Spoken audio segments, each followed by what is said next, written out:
music together. Let's make sweet harmony. Oh, let's make music together, baby. You take the dough, I'll take the ray. You better hang on to me. We are birds of a feather, looking for the right key.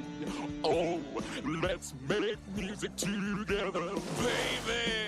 'Cause only music makes a man. Welcome to Filmography, a quaint little podcast who's upgraded to Skype. Of three friends reviewing movies and talking about whatever the hell they want to talk about that day. And we'll just see how much doesn't get cut out. I am Lance. I am today's host. And my fellow two ghosts of the Titanic,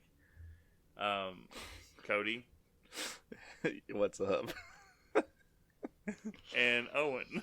Get me out of this fucking submarine! Okay.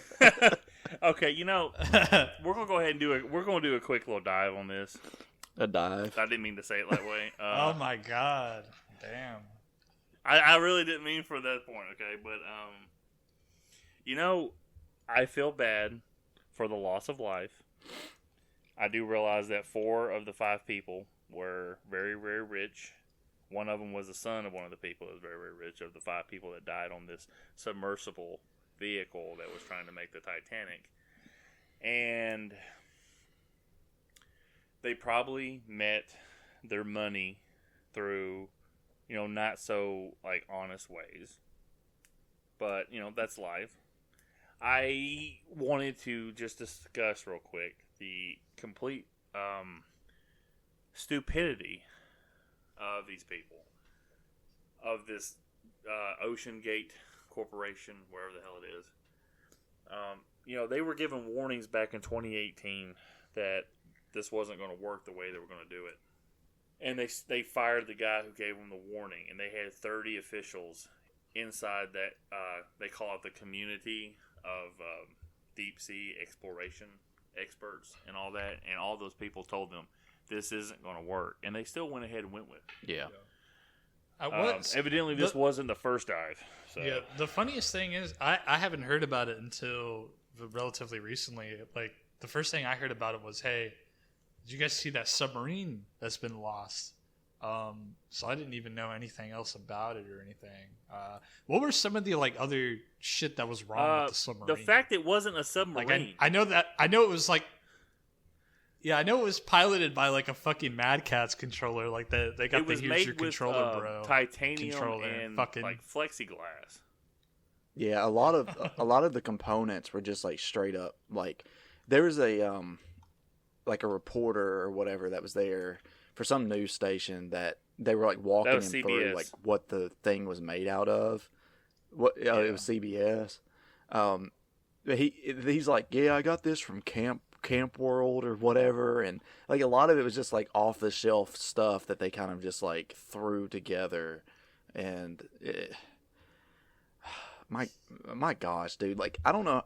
And even in that news report, they even read a lot of what the waiver says, and it's just basically shedding them of responsibility if someone dies or gets hurt or whatever. It's just, I don't know. If you go to one of those things like that, it's already kind of an iffy situation. But if they're yeah, man, we control it with this Logitech controller, it's I don't think so. I mean, getting in this little submarine, everybody has to lay crossways so they don't bump into each other. This wasn't a submarine Hunt for Red October. This thing was the size of maybe a minivan. Yeah. And yeah. I mean, it's just fucking stupid. You pay $250,000 for this. I guess to go sit down in this death trap, and they didn't even make it to the Titanic. I'm confounded by the stupidity. You have 4 businessmen who have obviously cut corners and made their wealth in life, and they're not stupid, but you're stupid enough to get in this tin can of death. and he drugged that kid along. Like, holy shit! I mean, he was just fucking stupid. Like, for a ship, I don't understand. For a ship that's like half gone, there's nothing left of the ship. It's decaying. You know, all the treasure that was down there has been gone. There's been hundreds of dives towards this thing. You know, and well, what baffles me too about it is like, why the fuck would you want to go down there just to stare at live video footage on a computer screen? Because it's not like they don't have windows they can look out of to see the anyway. Didn't the front of it have like a plexiglass window or something? I think the front did, yeah. But like, you think all five of those? It's so fucking dark. Yeah, and it's dark and like, I don't know, man. They showed a video of workers putting it together with torque wrenches. Not like an industry level like gun that would bolt it in like it's supposed to. A torque wrench. Like if you were underneath your car doing an oil change and you need just a little bit more torque, you put a torque wrench on it and then you get the motherfucker off. That's all they were using. And then they even tested it 7 days before they made the dive. And they had issues with it then. And then someone had a picture posted of it. It had 2 dents in the front of the hull. Like it was already having pressure issues. Everyone knew. Yeah, that's what I heard. I heard it. Yeah, just everyone knew imploded. the thing imploded that day. Like they just weren't telling the media this. Of course, I mean, there's some other things that somebody had posted. Well, go ahead, Cody. They did have a theory too that because I guess it had lost, obviously it lost connection with the receiver up on the surface or in the ship or whatever that takes it down there, but. It's like, so they're like, well, maybe it's just lost and we can try and find them. But it's like, dude, like they said like for 5 people in that little thing, there's only enough oxygen for like maybe 3 or 4 days or something. Days, yeah. So like even if it didn't implode, they would have had to make some like, fucked now. Yeah, they would have had to make some like harrowing decisions, right? Because like, what do? Do you all just hope that someone finds you in those 4 days, or do you start like literally killing other people in this submersible so that you can save oxygen? I think. And granted, now we've. Go ahead, Cody. Oh, go ahead. No, you're good. They found a piece of it or whatever floating, so like obviously it most likely imploded. So they were more than likely all killed instantly. Yeah, that's probably your best bet at this point. Is that it did implode instantly? Because I mean, they had the people talking, you know, the Navy or Coast Guard or whatever, and when they lost contact, other signals picked up an explosion-like noise, but they didn't know for sure because they also heard noises of like knocking on the ocean floor. And they thought maybe that's them trying to like call out for help. We need help. In reality, they didn't make it. More than likely, it was just the debris. Yeah, more than likely that knocking sound was just debris, like all like kind of like clinging together. Yeah, and when you see something implode, it becomes like you crush a fucking can. Like you die instantly. Yeah. The knocking sound was just 2 dolphins fucking. It wasn't even. Yeah, but there's no like. And someone said, like, how I watched some video, and he says, well, everyone was watching this submarine story.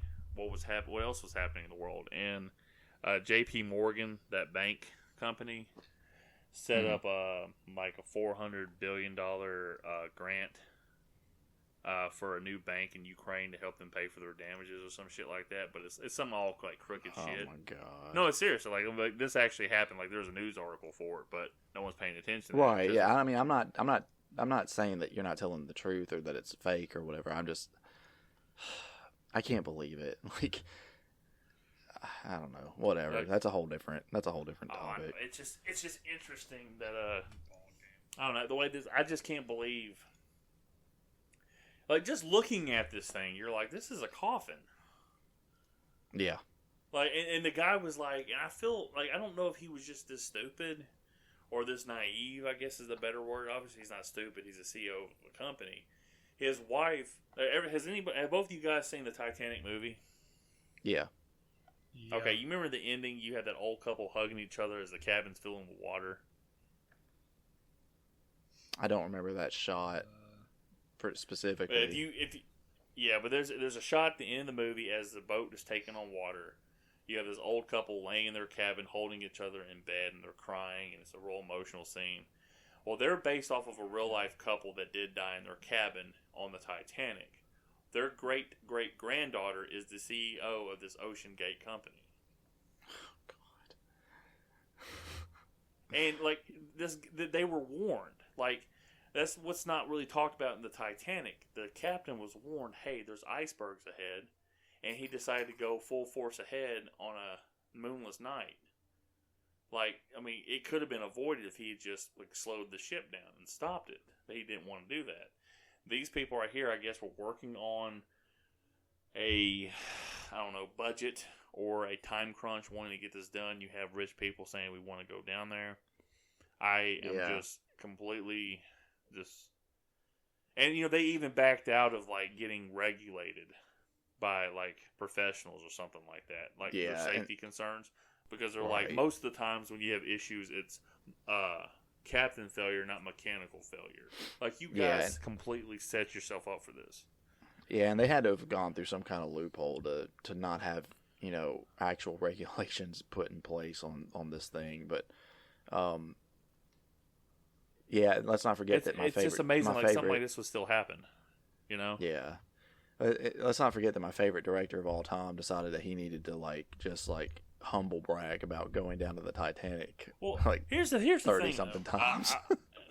I will say this though, and me and you have both shit on Cameron for his takes on comic book movies, and then he goes around making another Avatar movie.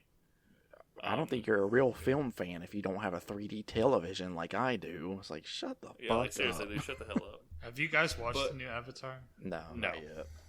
Oh god, it's like the same fucking movie again. It's literally just Avatar again. Yeah, well, I'm probably never gonna watch it. I have no interest in the story going forward.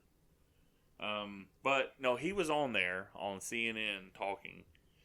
And he made a lot of good points. Of course, he put it in like someone who's looking at a story from a filmographer's point of view. Like, I can't help but notice the parallels of this and the Titanic, with the captain going ahead with all the icebergs, knowing that they were there, and them being warned, and them going ahead and doing it. Yeah, and it's like, all right, look, dude, it's not that fucking deep. Well, he's probably thinking about it because he's going to make Titanic 2. Oh, God. I mean, this is going to be a movie one day or a documentary because this is just fucking mental. But he made a good point. He did do 33 dives to the Titanic himself. Yeah. He had a submarine or submersible vehicle made for this. And he said that they were planning this thing out for 3 years before they even started building this thing. This company rushed out and started building this thing when they formed. Yeah. And, he's been to the deepest part of the ocean himself, the Marina Trench or whatever. The so Marianas he made good Trench. points. Yeah. And, the Marinara. The Marinara. But no, he said, what else He's did like, he look, say? He said, I've been to the deepest. He said, I've been to the deepest depths and stared deep into the eyes of Cthulhu. Lost my fucking mind. But there was an exploration deep sea guy that was supposed to be on the crew, and he left because of his concerns. They still had one person left, and this dude was in charge of the French Navy at one point. And they had interviews, or an interview at least, of him talking about like the issues. And he even said in the video, he goes, "Yeah, you're dead before you know there's trouble. Like there's like but it starts happening before you even realize it. And if you start imploding like that, like it all happens in milliseconds. Like they said within like 30 milliseconds, which is a half a second, obviously, it's done. It's dead. There's no way. And as small as this thing was, they all got caved in on each other. Yeah. Like there's probably not even a physical body part that's not like mashed. It's not fish food. I mean, and I guess obviously, like you said earlier, it's tragic, right, that this even happened. But I guess at the very least, avoidable. Yeah, it was avoidable. But at the very least, they all went so quick that they didn't suffer. It wasn't the worst case scenario where they were all down there and oxygen was running out, and not only slowly suffocating but losing their minds from like oxygen deprivation. To be fair, though, do we know? I don't think we have any news yet that they're actually gone. I mean, like, it might as well be. I know, but well, I mean, hell, by now, even if it didn't, they know for a fact. Yeah, they know for a fact it imploded. They knew Sunday on Father's Day that it imploded. Oh, okay. It was like within 2,000 feet of the Titanic, but the pressure of the ocean it just crushed them. There was nothing. They weren't going to make it, no matter what happened, And it's just crazy. It's just like, fuck. There's just no way. There is no way that I can. I wouldn't do it. I wouldn't do it on James Cameron's fucking submersible or whatever, let alone one that's just fucking slapped together. Look, I can watch somebody else film what's underneath the ocean. I can watch whatever else is in space. I can watch people film shit from the sky. I don't have to be there. We have HD now. Cameras, HD video equipment. Yeah. I can see it better than your eyes are processing it on my television. I just don't understand what the fascination is. It has to be the same sort of deal how like a lot of rich people pay to go climb Mount Everest, which basically they're just like, these days it's not even like they're climbing Mount Everest themselves. They're paying someone to like damn near carry them up the mountains just so they can say that they did it. It's still fucked up too up there because like there's all those like, I don't know if you've read into it or seen anything about it, but there's all those like dead people like because they can't get them down. Yeah, they just leave them when they die. They just leave them up there. Of the trail. And not only that, but like I don't know. Have you ever seen a video of like? There's literally like a line at the top of Mount Everest of people waiting to like get to the peak. It's so they can take their picture. Like imagine sitting there, you're running out of oxygen. You're fucking like, you're like really weak because you're so high up in altitude. You're just waiting in fucking line. Like how awful does that sound? It's so stupid. I just don't understand it. And then of course let's also not forget all the garbage that they've left on the mountain. Yeah. So, I don't know. I think it's just, and you have so much money that you don't worry about, like, you don't even think about consequences anymore. Like, there's nothing, action is going to, like, leave an imprint on your life or affect your life in any way. Yeah, and I mean, I truly think that these people are like this. And unfortunately, that kid got caught up in the crosshairs. Yeah. But this company's done, and it should be done. I don't know if this I sent you that text, and I was curious that night. I googled some more SpaceX shit from Mr. Musk, and they're still wanting to send people to Mars. Yeah. And on the Wikipedia article, he says that there's a safe way of returning the people if something goes wrong. No, there's not. No, there's not. There's a 7-month travel time to get there. We don't have enough fuel to storage on anything. You can't storage fuel on it to refill the fucking spaceship to bring you back. It's a one-way trip. You're not coming home. And even if we had the technology at this point to somehow get fuel out there to return, there's such a small window of time that the Earth and Mars are actually close enough for that trip. That's what like the movie The Martian is about. Like he misses the window to come home, and this is like, well, fuck, like I'm stuck here and have to figure out how to survive, right? But like, I guarantee you the first few trips, there will be people that go to Mars, no matter what. I mean, it won't be, it may be a few rich people, but more than likely it'll be like NASA astronauts that fully understand like, this is a suicide mission going here, and there's no coming back. So it's just one of those things that for exploration in the future to take place, somebody has to be the one to do it. But going down to the Titanic, no one has to do that. Like there's plenty of photographs out there and video of the Titanic under the ocean. And the Mars thing. I'm like, look, guys, Mars is what the Earth is going to be in like 200 years. You know, if we die out quick enough as humans, the Earth will regenerate somehow. It will have life. You know, it will recover from what we've done to it. Yeah. But Mars is a dead planet. Oh boy, they found some bacteria on the fucking servers. Dude, I got bacteria on my fucking toilet seat. And let me tell you something. I don't mean I want to fucking put my face on it. Well, yeah, I mean, it's one of those things that it would take... terraform. They want to terraform yeah. the planet to make it like Earth too. This sounds like something from fucking Alien. Yeah, it's definitely science fiction at this point, but you know, several generations from now, who knows? But it'll never be that in our lifetime. I fully think that we will see somebody sent to Mars in our lifetime. But yeah, I don't probably think... so, because it's fucking stupid. But this whole like everybody thinks like, man, we're gonna. Like, everybody wants it to be like Star Trek and Star Wars. Like, we can just go galaxy to galaxy. That's never going to happen. We're not close enough. I don't think the human race is going to live long enough to even build something so sophisticated to get to that point. No, we'll destroy this planet and it'll die off before we ever get close enough to that. I know, and the fucking, like, the stars, like, that we see are already dead. Like, we're seeing it, like, light years ago, what we're seeing the reflection of. Most of these stars are already dead at the point where they're actually located. So it's like, I don't understand. Like, I understand the whole space exploration thing, but we know what's on these planets. The last 4 planets are nothing but gas balls held together by gravity. The only solid surface they have is their fucking core. You can't land on them. There is nothing there. Mars is what Earth used to be. Venus is fucking... like a boiling pot of water that can't sustain any kind of fucking life. And Mercury's half cold, half hot because it's facing the sun.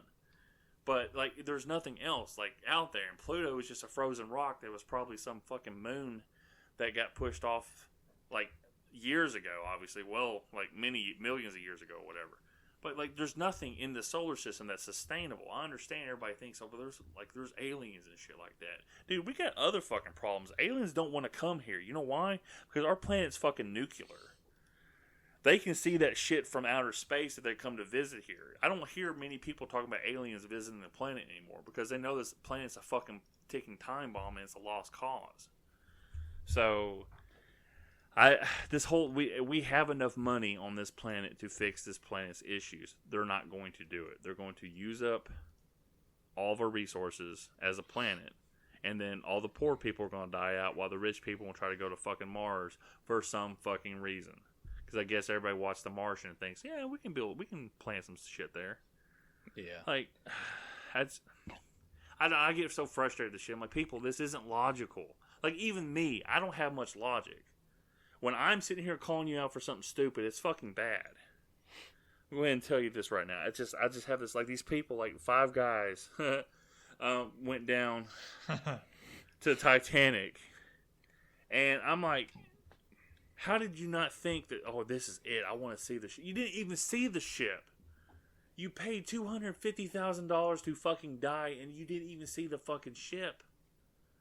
Yeah. I mean, holy fuck, man. You can't fix stupid. Whether you're blinded by greed or blinded by, like, some desire.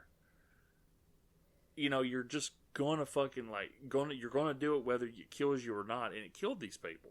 And, you know, a lot of people are like, well, good for them because they're, like, you know, they're billionaires and shit like that. Dude, look, I would rather be in their position than my position right now. I'd rather be fucking a billionaire. Everybody's like, well, money doesn't fix all your issues. No, but it fucking helps. You know, I would like to sit there and think, you know, $250,000, that's not a lot of money, that's fine. But, you know, I'm not in that position, obviously.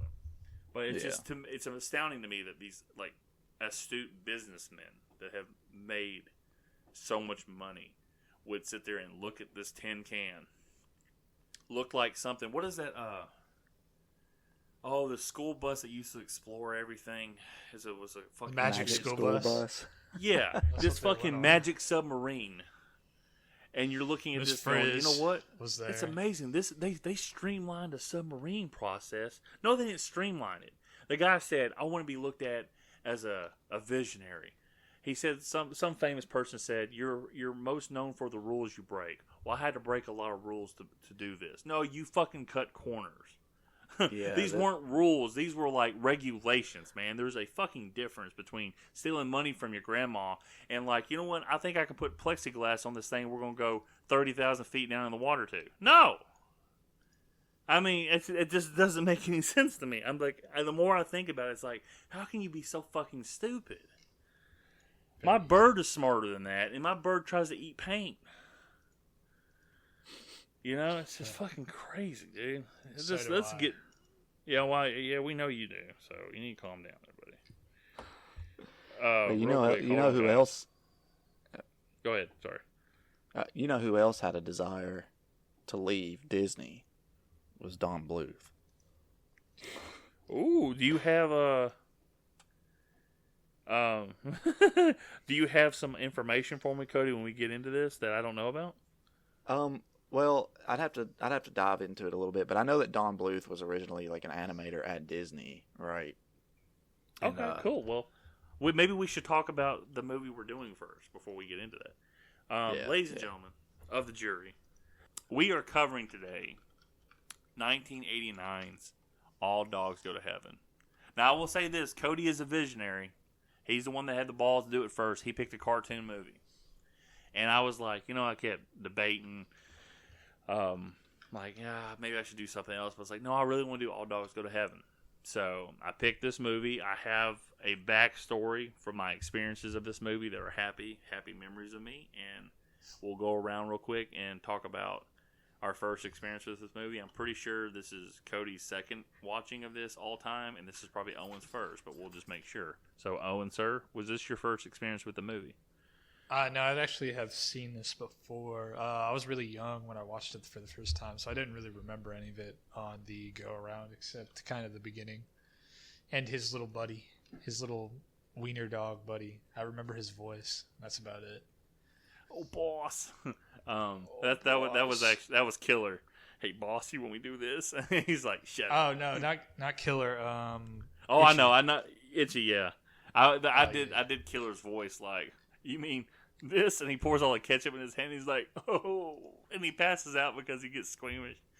All right, Cody. Is that what happens? I thought he nutted or something. No, I was like, why the fuck did he just go? Oh. No, because he looked down at it and saw, he got himself so wrapped up in it that it's blood that he passed out. Like, he talks a big game, but obviously he's a puss. So, yeah. All right, Cody, was this your first experience, sir? No, I feel like I've seen at least bits and pieces of it as a kid, probably whenever it came on TV, but I didn't really, I barely remembered anything from it. Literally the only thing I could remember was what Charlie looks like. So watching it may as well have been my first time watching it. Okay. Let's make music together, baby. Sorry, we're gonna put that song in this episode because it's addicting to me. Well, I don't remember the first time I ever watched this movie, but my grandmother gave me a VHS tape that she had recorded for me. It had Bambi, and it had All Dogs Go to Heaven on it. And this is when, cable was, you had to have a cable box, and to have the extra stuff, you had to pay for the extra stuff. And my grandmother had HBO. So she had recorded these two movies on HBO for me. And, when you record on a VHS, for anybody young enough that doesn't know what the hell I'm talking about, they give you labels that you put on the long side of the VHS and on the middle of the VHS where you can label it what you recorded. Well, some of them used to have little tiny, the mailbox stickers. When you put your last name on the mailbox, you stick it on there. Yeah. The little squares. Well, my grandmother had put with these little tiny, they fit on a VHS tape. But these little tiny square stickers, and she had spelled out Lance's tape, Bambi, and All Dogs Go to Heaven.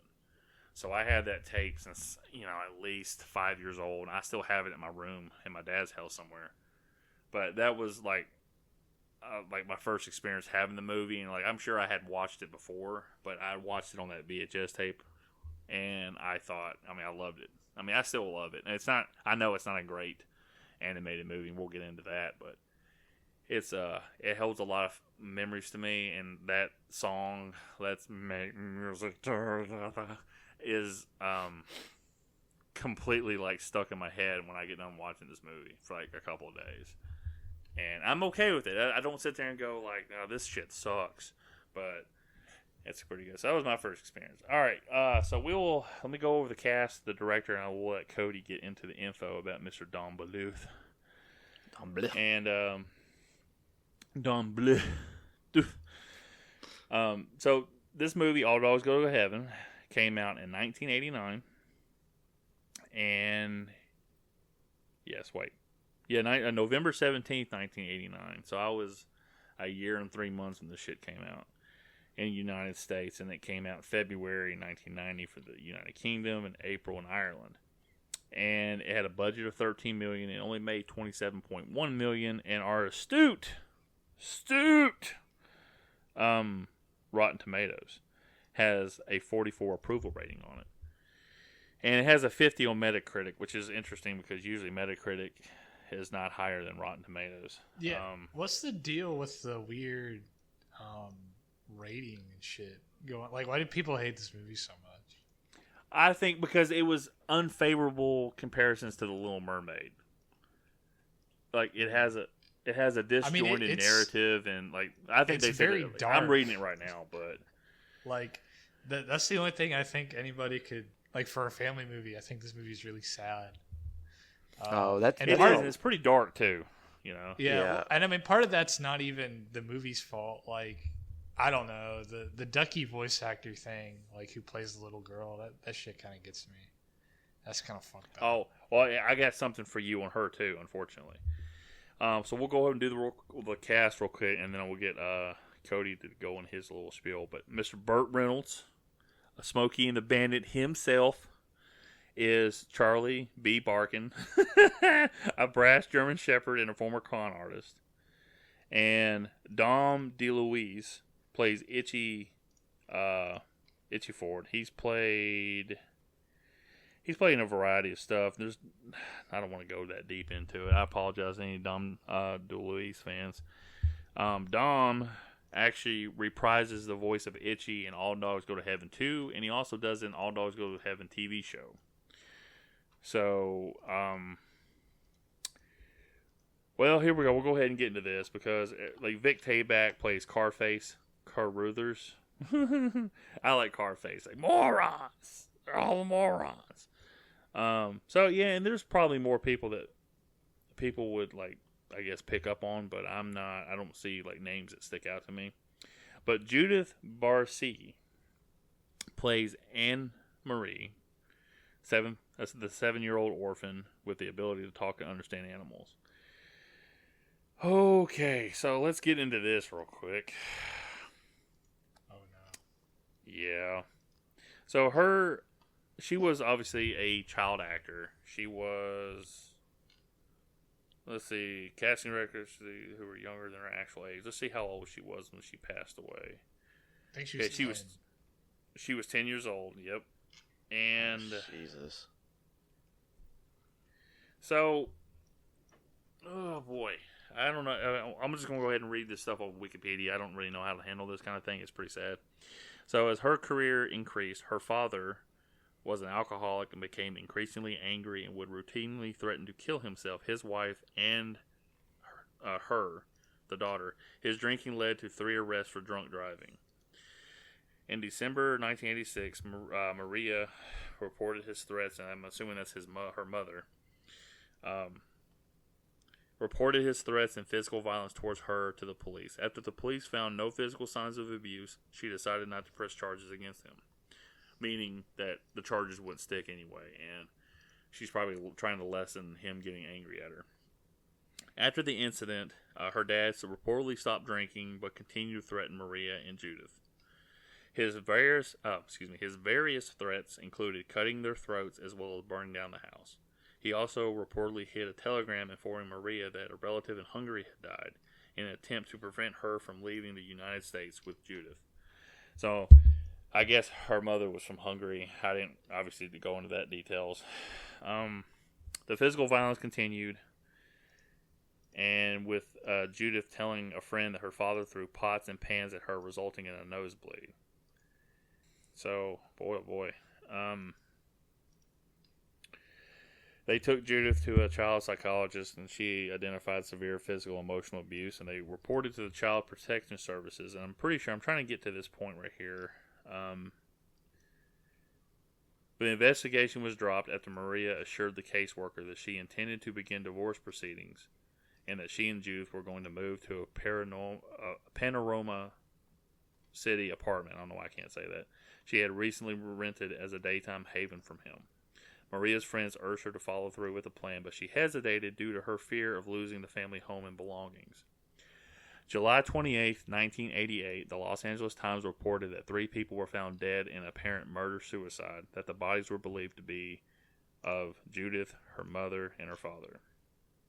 And the article was quoted, Police Lieutenant Warren Knowles, as saying, as a flammable liquid, likely gasoline, had been poured on the bodies of Maria and Judith by her dad, and his body was found in the garage dead of a self-inflicted gunshot wound.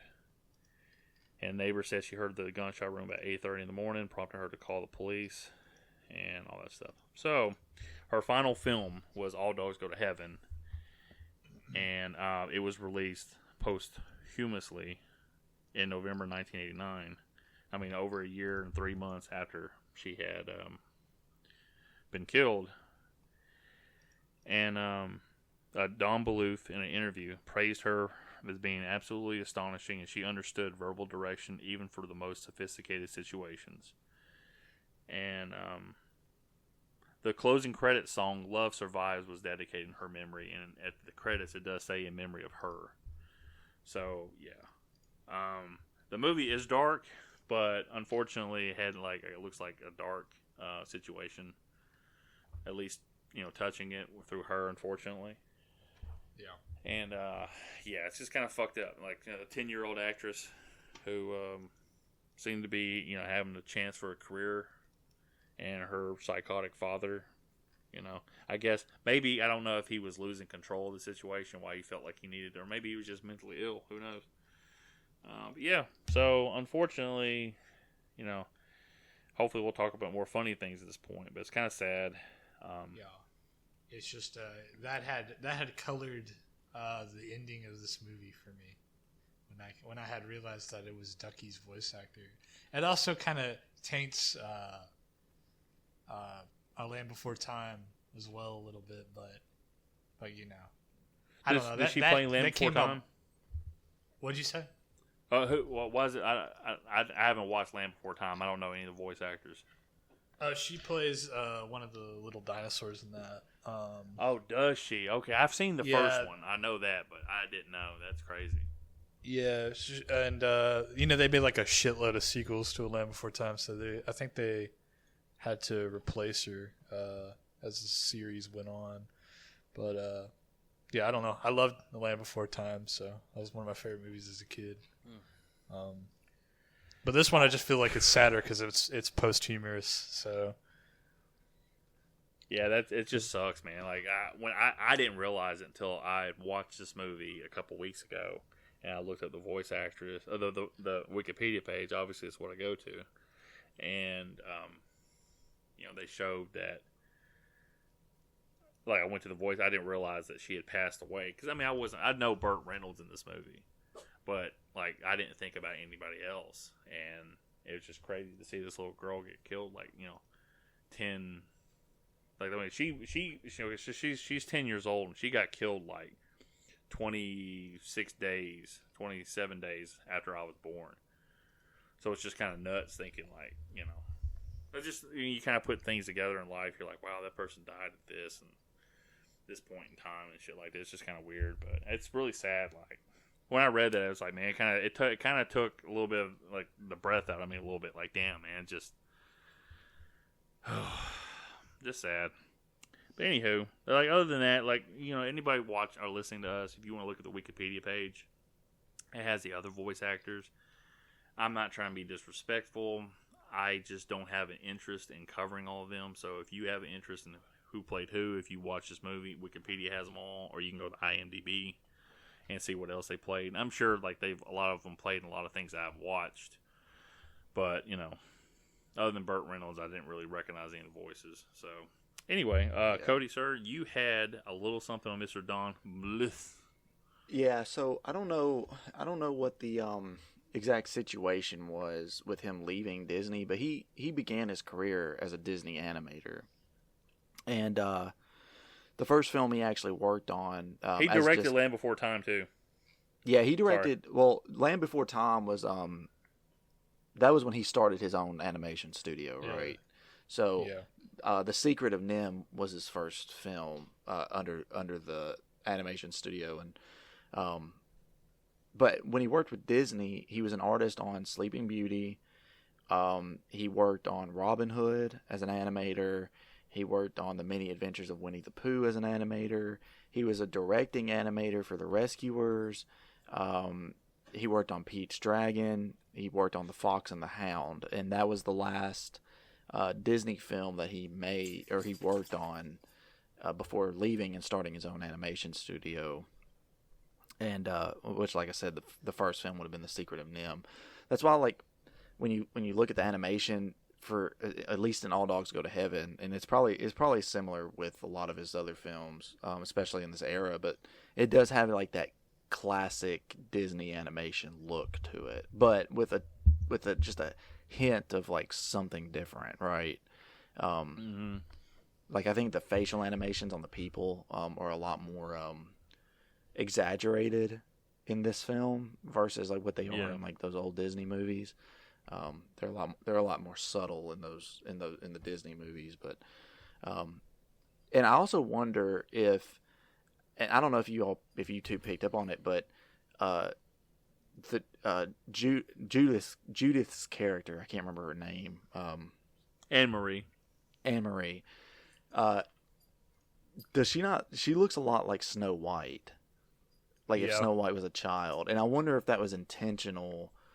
Not only because of his Disney background, but also because like she can talk to animals, like Snow White. You know, Snow White kind of like sings to animals, and they kind of like they follow her around or whatever. So I wonder if it was like a kind of a nod to that. But yeah, I mean that's really all I got about his past. I just find it interesting that he was a Disney animator before doing his own thing, and then of course he goes and does his own thing, and a lot of his movies are very like dark, and they deal with heavy themes. I mean, hell, The Land Before Time, all of their parents die, right? So like right in the beginning of the movie. Yeah, and if I remember right, An American Tale is sort of like the entire setup for An American Tale is like kind of dark. Isn't it like a Nazi Germany allegory or something? They're in the 19th century. They're in 19th century like Russia, like anti-Semitic. They were like anti-Semitic pogroms and shit like back then, and stuff like that. So yeah. I guess I was misremembering because that was another movie I'd seen like once or twice as a little kid, but didn't really remember a lot about. Yeah, but it touches on basically the same themes. I mean, if they made it about what you were saying, it would have been pretty much about just as dark, I guess. Yeah. So. Sorry, I wasn't trying to be silent. Like I didn't really care.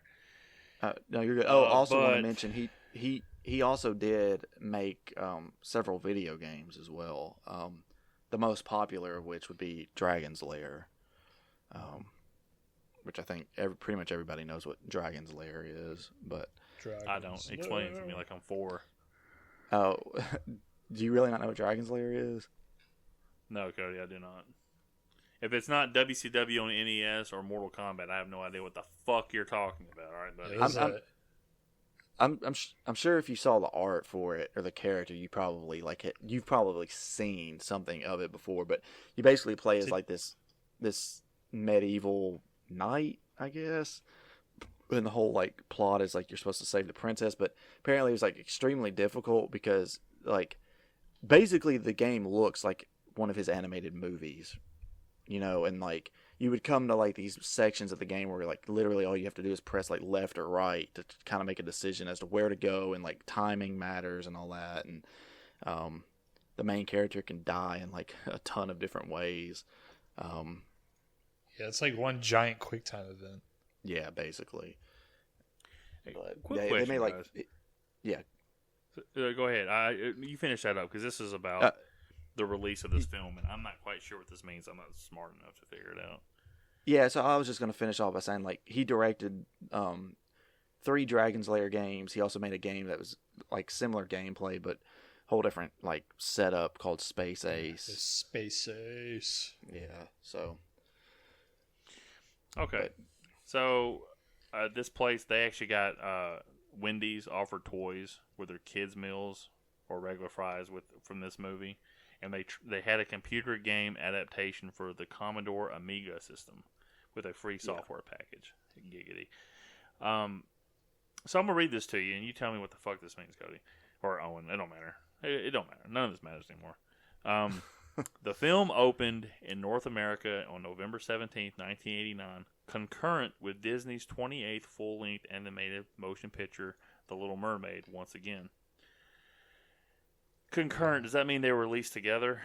Yeah, they released at the same time. Yeah. Yeah. So they're a package deal. You buy a ticket, you're seeing The Little Mermaid. And No.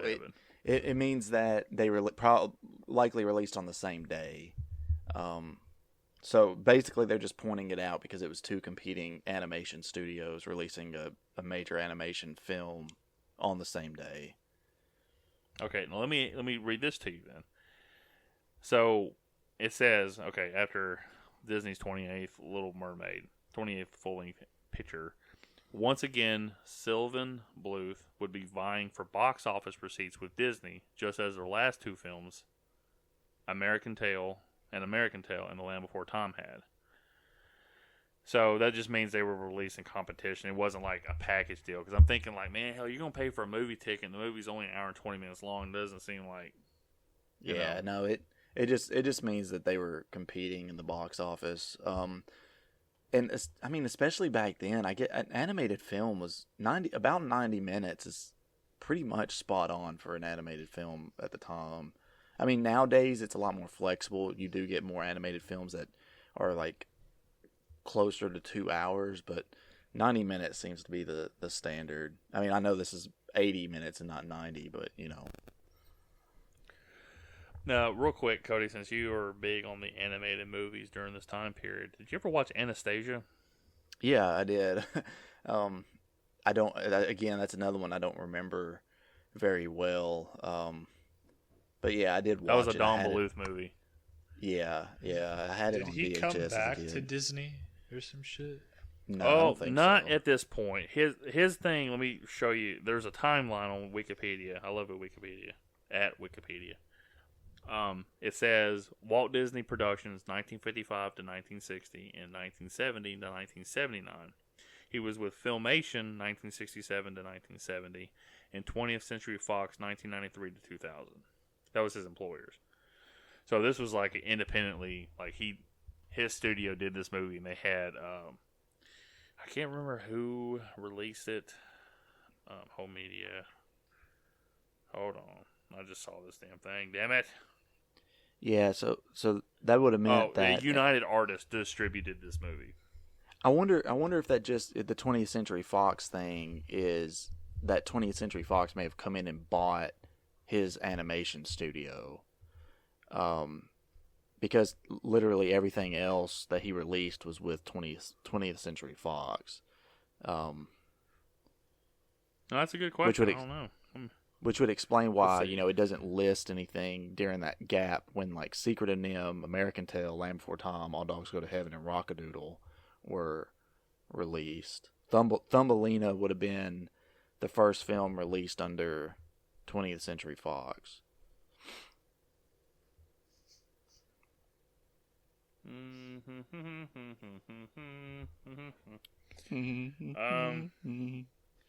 I'm just trying to read this shit.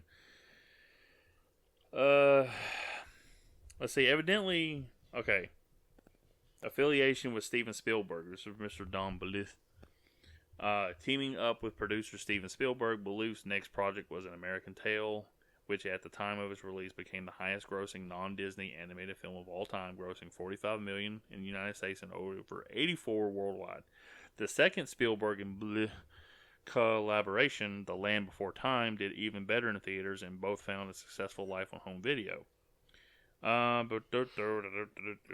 So there's a Amblimation, was the British animation production subsidiary of Amblin Entertainment, formed by Steven Spielberg in 1989. So him and Bluth, Spielberg and Bluth, I guess disagreed after Land Before Time. They split off. And so I don't know. Yeah, so according to this, Don Bluth Entertainment shut down. It went bankrupt. And I guess he reopened a new studio under 20th Century Fox called Fox Animation Studios. Amblimation was actually responsible for a few of the direct sequels to Don Bluth movies that Don Bluth himself wasn't actually involved with. Okay, so, I see that now, the sequel to American Tail called Five Goes West. They also, I think Amblimation's probably, at least for me as a kid, their most recognizable film out of like the three that they made was Balto. Balto. But yeah, they apparently only made 3 theatrical films under Amblimation before it shut down. Interesting. Well, I'm glad you had this kind of like background information, because I did not. I guess now, ladies and gentlemen, it's time for the plot. All right, so the movie opens up with like the opening kind of credits where they'll flash to something and it goes to dark and it says starring Burt Reynolds, and flash to something starring Dom DeLuise. And I don't know, I found it so funny. They're over here arguing about the pipe that Itchy, which is Charlie's partner, and he's called Itchy because when he gets nervous, he starts itching everywhere.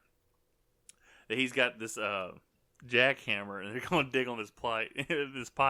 And Charlie goes, "I think that's the water main." And he goes, No, that's not the water main. The water mains are green. This is red. He goes, "What are you talking about? It's green." He goes, "No, it's red." And they flop it like I can't remember how they say it, but they go this is red. He goes, "You're colorblind. You've always been colorblind." "Yeah, so it's red." He goes, "No, it's green." "No, I said it's green. This is red." And it's like, what? And then they bust the water main. And evidently the cops are like taking dogs breaking into whatever very seriously. No, he's digging them out of jail is what's happening. So it's the prison guards, and they start shooting. You start seeing like a lot of explosions and like dogs almost getting hit. It's pretty funny. So I don't understand what you guys right think off the about bat. Right off the bat, I don't understand the social constructs of this world. Like, why? They go to a 1939 pound Louisiana, that buddy. fucking shoot you. Why is there a jail for dogs? But then That's like accurate. there's just like a normal ass like people everywhere. You know what I mean? Like, because even like after Charlie like breaks out and he goes back, they're like, "I thought you were on death row." It's just like, it's like it's very clear. It's like, man, this is kind of like some heavy shit for kids, but it's just weird. I don't understand but you also how the got world like is. think about this. That was probably like, this is what a dog looks at it. It's probably just the pound. Because it's funny later on at the end of the movie when Itchy's going to all the dogs asking for help. And you hear him barking, and it goes to their conversation. It's like, "What's going on? Charlie's in trouble." But it pans back out. They're just barking at each other. It's really funny because it's like, obviously the animals are the main part of this movie, but it's just funny. And it shows like later on, Itchy builds a fucking gambling a business out of like wrecked cars in the junkyard, and he's controlling a crane and all this shit. It's pretty fucking funny. It's pretty ridiculous. So opening scenes, you guys enjoy it? Thought it was funny? Kind of. Obviously, Cody said he's confused. I like the setup for this movie because I really like the time period and stuff. I like the funny gangster people and shit. Yeah, I didn't realize that this movie was like 1939, because Yeah. All Dogs Go to Heaven 2, which Charlie and Itchy are both in heaven, that movie evidently takes place 60 years in the future, in the 1999.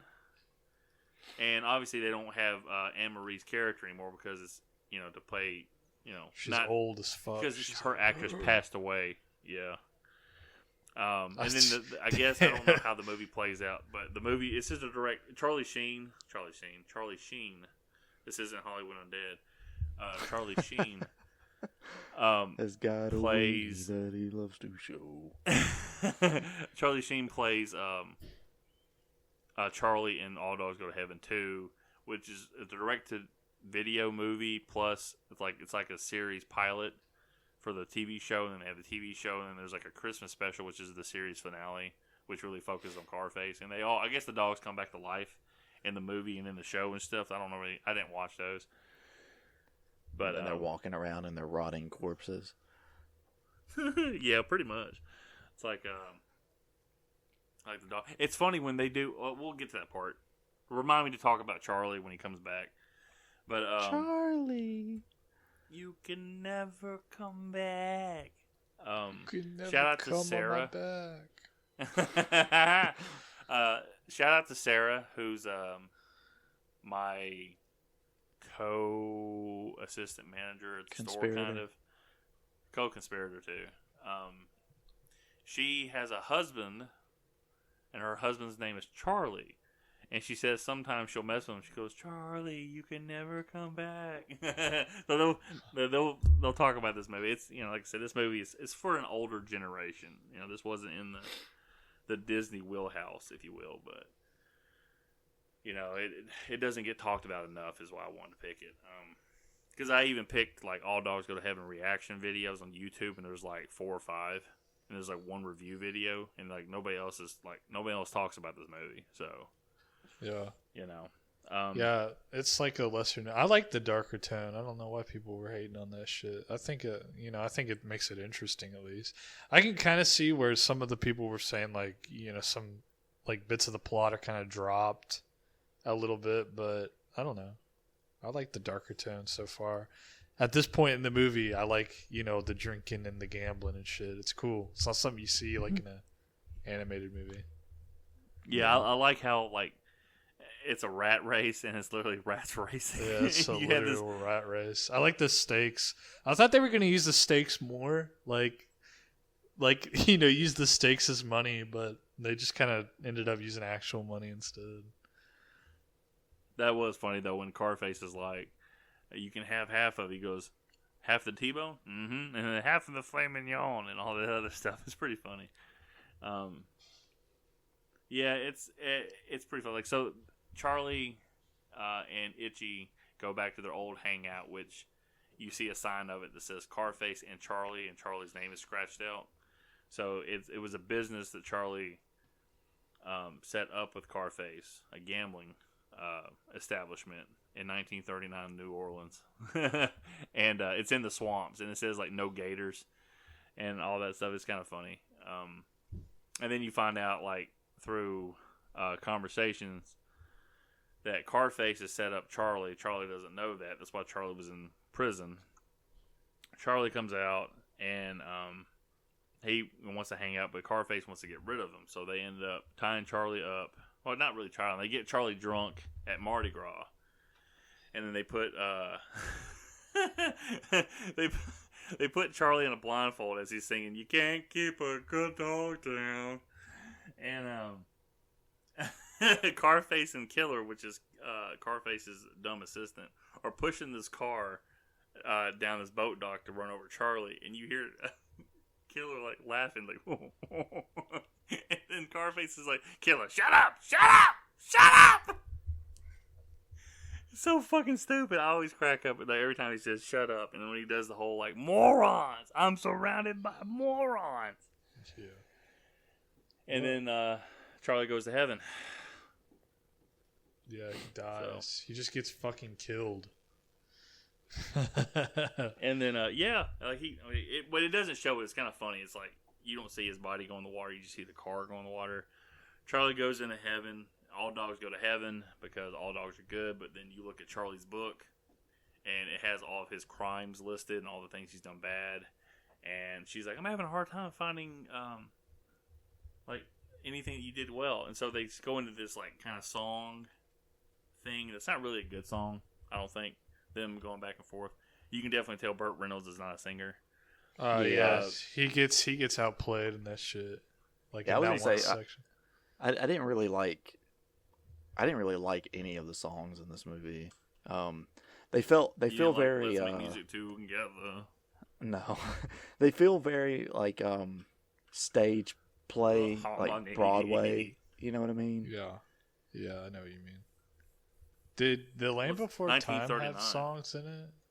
I don't remember The Land Before Time having songs in it, but I don't remember American Tale having songs in it either. Seems like this might be. I was kind of surprised when they did start singing because I didn't remember this being a musical. Yeah, or having. It's not even really that much of their Disney thing.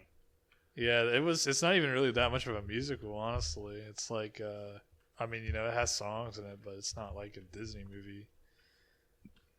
I mean, it actually kind of is though, because like there's a song like every 5 minutes or so.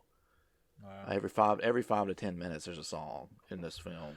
Yeah, this was his issue, like him trying to like do what Disney does. He probably has some kind of maybe lingering hatred towards Disney, and just kind of like, I can do what they do. It's probably one of those things because he did have a success with Land Before Time, which was his movie before this one. So it's probably like, I want to make a Disney movie, but I also want to show kids what hell looks like. So I want to like crazy dragon monster that's fucking hovering over New Orleans to reclaim Charlie's soul. And then he fucking dies, by the way. Again, dies twice. Which is it's great to the plot is kind of thin when you try to talk about it. When you get to like this point, like Charlie goes to heaven. They say that there's a watch, and it's like the gold watch of everybody's life. Like your clock stopped. Yeah. It was your time. And he's like, he gets his watch, he winds it back, and he goes back to life. And when he comes back to life, like he has this kind of hint of gray to his fur at that point. Yeah. Like his whole body's just kind of grayish, like he's not fully alive. Really, they don't really discuss that. There's only one line where Itchy goes, "And your hands are cold too." And there's only one line that is really like touching that, but he's really he's obviously not fully alive, but he can die again. But there's this he comes back because he wants to get revenge on Carface. He's thinking to himself like, there's no way Carface would have been this successful with the business while he was gone in prison. So he's trying to figure that out, and they find out that there's a little girl there played by Judith. The character's name is Anne Marie, who is a little girl that can talk to animals. So Carface is getting her to talk to all the animals that are in his races, like his rat race or whatever else he does. And then finding out which one's going to win the race, he fixes the odds to where no one's going to win. And, that's how he's kept all the money at the house and build the place back up and how he's all rich. So Charlie and Itchy are going to get her and do the same thing. But it's funny. Charlie goes, when he sees like, I'm going to abduct her. I mean, save her. All Charlie's thinking about is the money. And there's another scene once they get her out of there. They go to their car in the junkyard. And he's reading, quote unquote, Robin Hood to her, and it's War and Peace, and he's reading it like sideways. I get caught off guard because I never really pay attention to that scene, and I look at it. He's holding the book sideways. It's War and Peace, and she's like, "And did Robin Hood marry her, Charlie?" He goes, "Yeah." And then she looks at a picture, and she makes it like they look beautiful together. It's two guys fighting on horseback in England. Yeah, well, the question she asked him is like, "And how beautiful was he?" And he's like, "Oh, just stunning." And then it shows that picture. As like...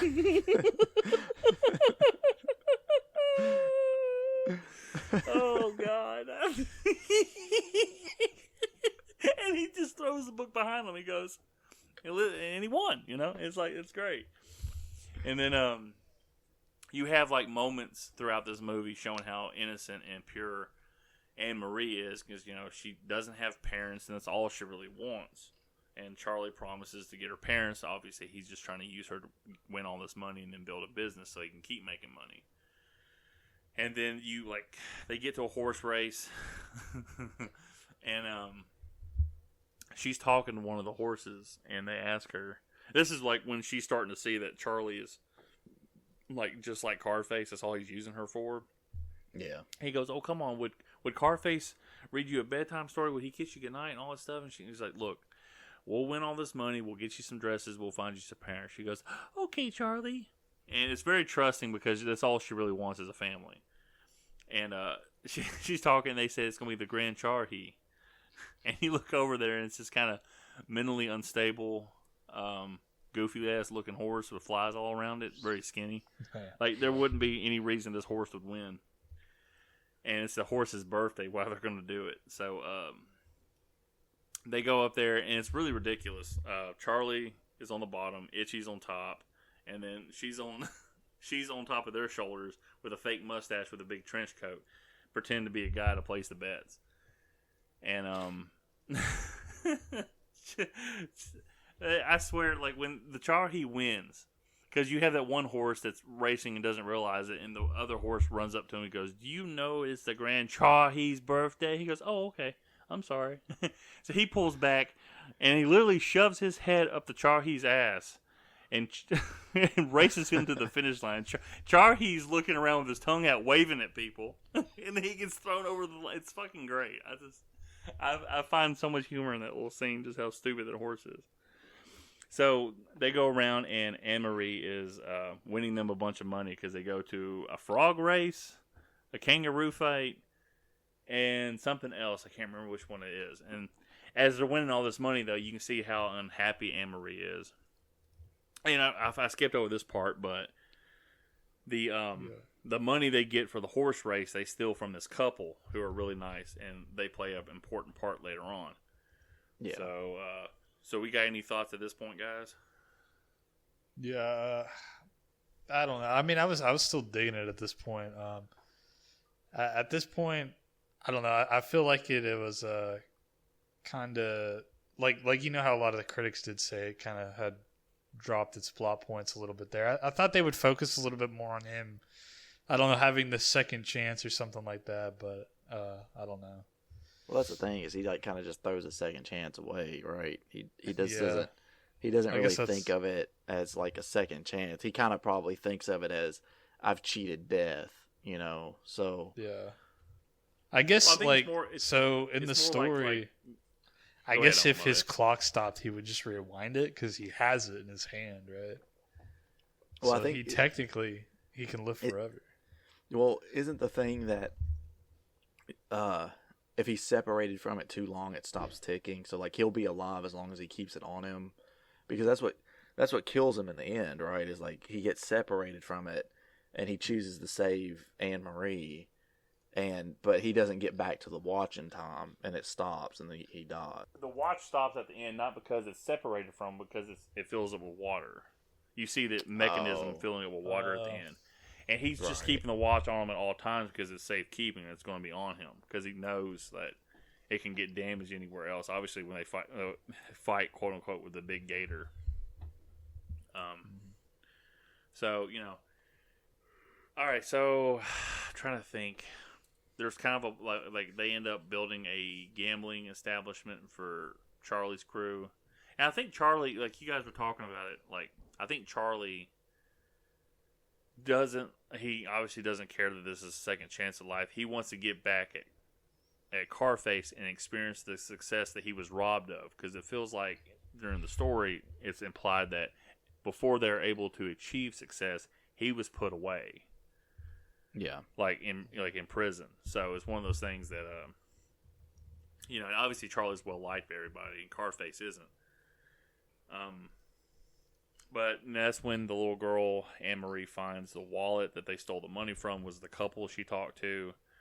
she goes to them. They feed her breakfast. They return her the wallet, and they seem like a really great couple and all that stuff. And then Charlie's faking that he's sick and dying, so she'll come back to him because he needs to win a few more races.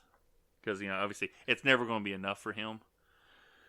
But you get to the point where I don't even know how they get captured.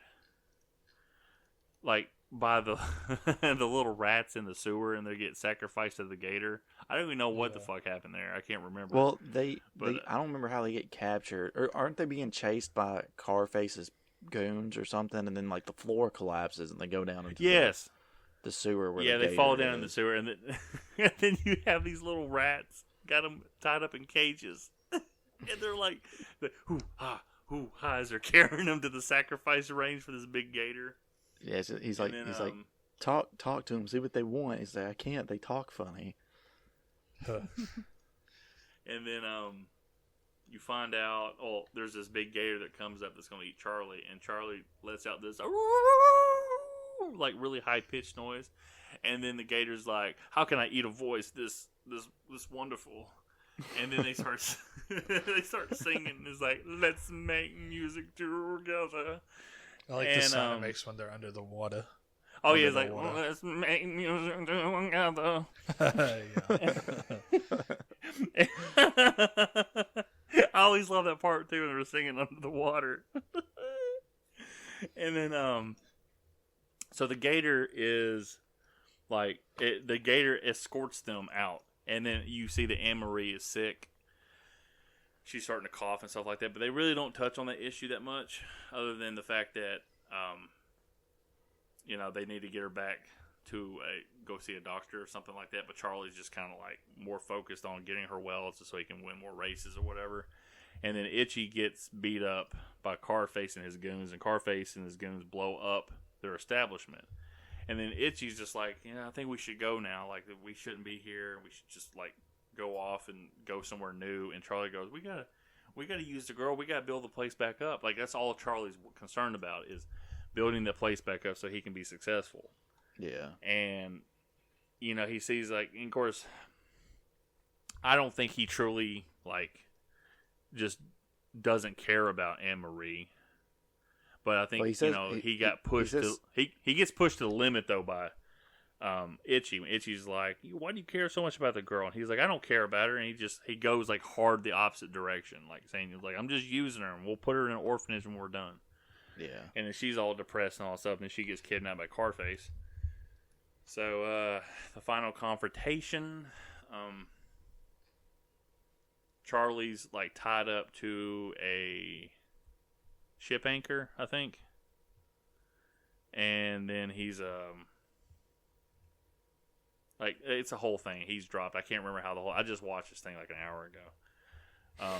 Because I always forget this part because the ending always gets me, period. And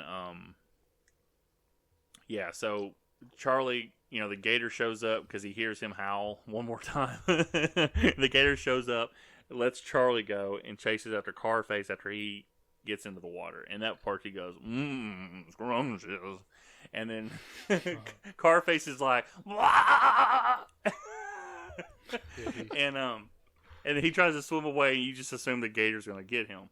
Well, at this point, Charlie has to save Anne-Marie because she's floating on a box in like this big marina of water that's crashed into this area that they were at. Yeah. And so she falls into the water. He goes to get after her. He drops his watch. He puts her on the box and pushes her out. And as he's swimming to get the watch stops and his life ends again. But you don't see that. And you just see later on that Anne-Marie is at the house with the couple that you see earlier in the movie, and it feeds her breakfast. And Charlie comes back. Itchy, right? Like, Itchy's there. Yeah, well, Itchy comes up and falls asleep on her because he's so exhausted. Why does Itchy, go for, why does he...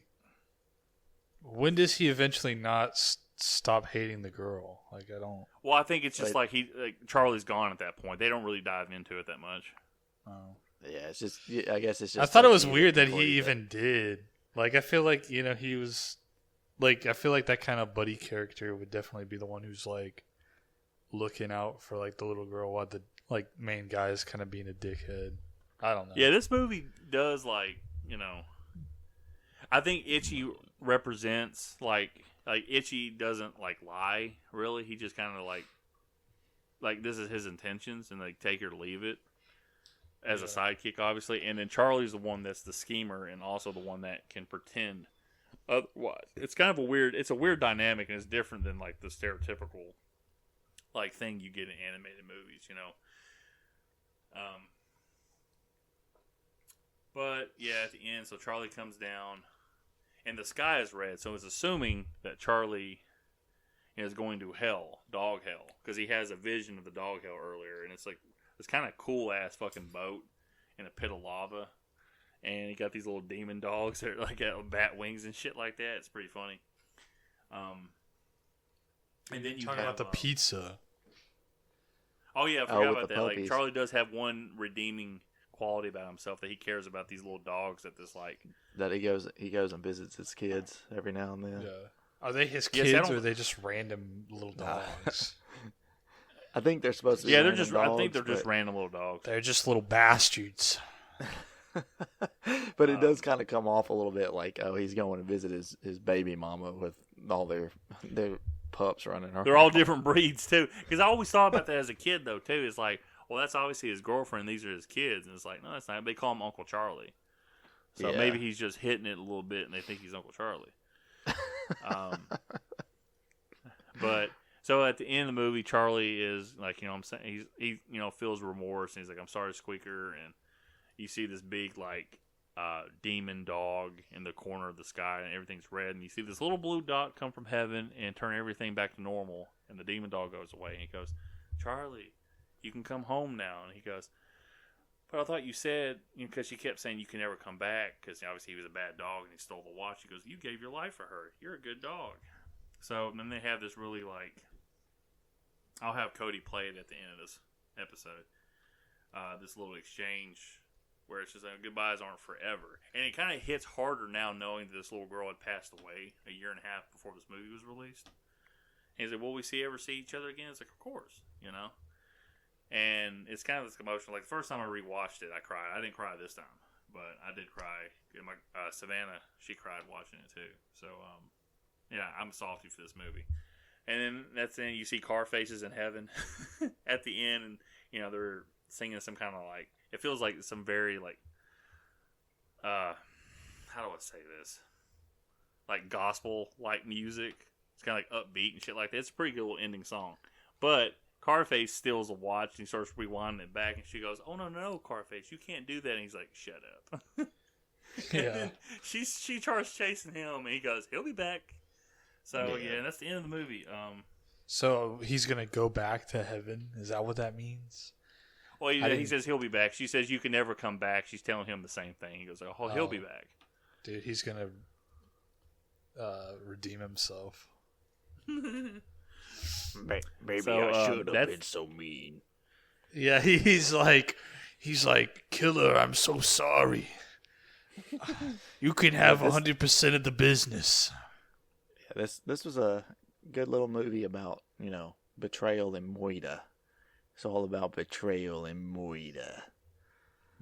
But you know, I'm not gonna lie to you. I do, as simple as this is, because I'm still a kid. I still enjoy the part he goes, morons! I'm surrounded by morons! It's like, you know, I feel that way at my job sometimes.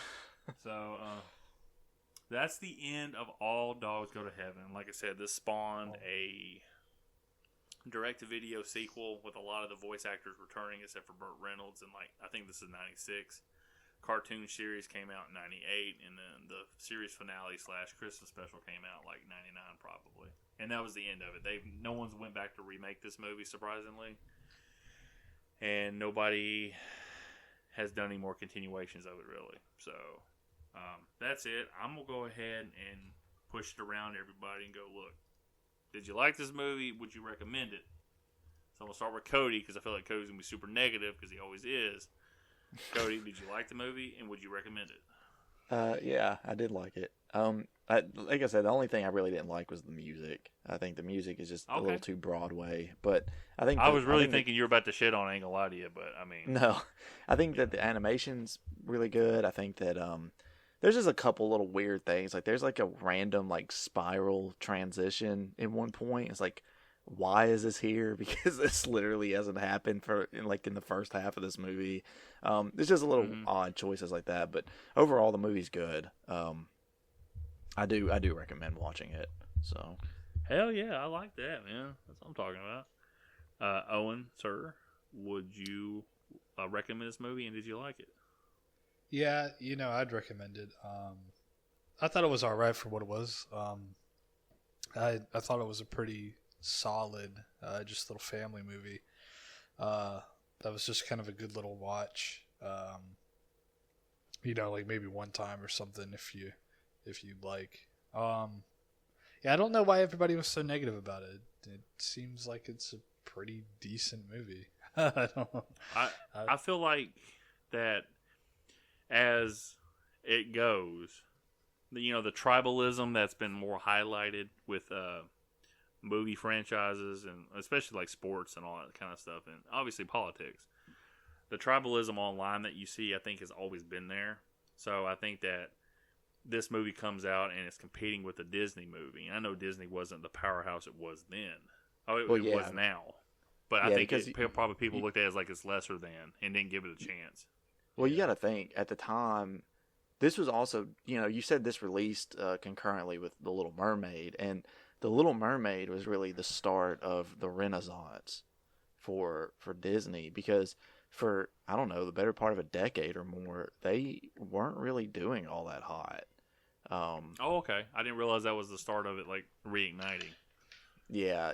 Little Mermaid was like what kicked off like the big like rejuvenation of Disney animation. So up until it's perfectly reasonable that people would go to the theater and be like, oh well, the last few Disney movies we've seen haven't been that good, so I'm gonna go see this All Dogs Go to Heaven instead.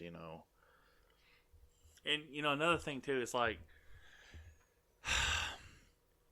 going to the movies was a grown-up thing. For like, when I was a kid, like, you went to movies though, but kids are usually loud and noisy. Obviously now when you go to the movies, people have their kids that are loud and noisy. So I think that it's like you have one or the other, and you're going to pick The Little Mermaid because everybody says it's a great movie. And I think, it had good reviews and stuff like that. So let's go see The Little Mermaid. Right. After going through the nightmare experience of watching this movie with your kid in a movie theater, you're thinking, okay, we're not going back. We are not doing this again. We'll watch All Dogs Go to Heaven when it gets on VHS or on pay-per-view or whatever. Pay-per-view. So it's so it's that's what HBO kind of was at the time. Yeah, pay-per-view I know. movies. I just find it funny because like in my mind now I just associate pay-per-view with like wrestling pay-per-views or like UFC pay-per-views. But what's funny is like they're not even called pay-per-views anymore. Wrestling, they're called premium live events, right? Because they're getting filmed, and obviously you're not paying to watch them anymore. So pay-per-view is kind of like it's just specifically a UFC or boxing thing now. That's all it is. Yeah, but and AEW, right? So they do have it. Yeah, they do. They only have like 5 pay-per-views a year though, so right, which is good because they kind of spread it out. But their pay-per-views are like 5 hours long. I've been told, and I'm just like, man, that's a lot. I know, man. I don't like, I have disagreements with Alex, who's probably our number one listener. He likes WrestleMania being like 3 or 4 hours and on 2 days. I miss WrestleMania being a 1 4-hour event or 3-hour event. That, you had the best of the best. I don't need a lot of fucking filler and shit, Yeah. So I miss WrestleMania being like, it just feels like, okay, WrestleMania night 1, WrestleMania night 2. I miss it being like WrestleMania, like one night, this is the event. This is what we're going to do, but it doesn't look like they're ever going to bring it back to that. It's just going to be a 2-night thing. But real quick, let me go ahead and get my thing. I loved this movie as a kid. I say I would still love this movie from a nostalgia perspective. Probably not as much as a kid. And, I really like it. It's not something I'm going to rewatch once a month. But I'd watch it once every couple months. Just because it's fun. It's one of those movies I just really enjoyed. And, again, there's probably a part of me that that likes the fact that not many people talk about this movie because it kind of feels like it's mine. Like, you go talking to somebody, it's like, hey, I just got done watching The Little Mermaid. Well, everybody watched that. Well, no, I watched Little Dogs Go to Heaven, and that's my thing. It's kind of like when I was a teenager and everybody was really into Slipknot, and I picked Mudvayne, and nobody talked about Mudvayne. I'm like, yeah, this is my shit. So, yeah, I definitely recommend this movie. Like, 2 thumbs up. I think it's great. And I appreciate you guys watching this movie. It's kind of nice watching a movie that's only an hour and 20 minutes long. Yeah. Because the next movie we're going to watch is going to be fucking 4 hours long. One called Once Upon a Time in the West. Okay? No, I'm joking. And then, so yeah. So that's it for my coverage of this movie. Like I said, the ending scene kind of hits harder now as I think about it, as we're talking about it, because I still didn't make the connection. And I always just think about, like, oh, your dog passes away, or your animal does. And Travis Barker, drummer of Blink-182, he's currently married to a Kardashian. I guess he had this French bulldog that lived almost 20 years. And the dog just passed away, and his daughter posted a TikTok, which I saw, like, I guess Loudwire or one of those accounts posted it, and I watched it because I don't have TikTok. And they played the clip from All Dogs Go to Heaven, him saying, it's like, Charlie, am I ever see you again? It's like, of course. Goodbyes aren't forever. And it's like, damn, that's such a good ending. But then to realize that the little girl who played Anne Marie's passed away, it's kind of like, wow, that even hits even harder a little bit. So, yeah. So the next movie will be Owen's. Am I correct? Yes. Owen, sir, what movie are we doing next? All right, I got it pinned down to 2. I figured I'd ask you guys to see maybe which one you guys prefer. So I've been thinking between either Who Framed Roger Rabbit or The Big Lebowski. And those God, The Big Lebowski, please. I think I was going to say Who Framed Roger Rabbit. Okay, look. All right, I'm going to flip a coin. Give me a second. Okay, because I've watched The Big Lebowski.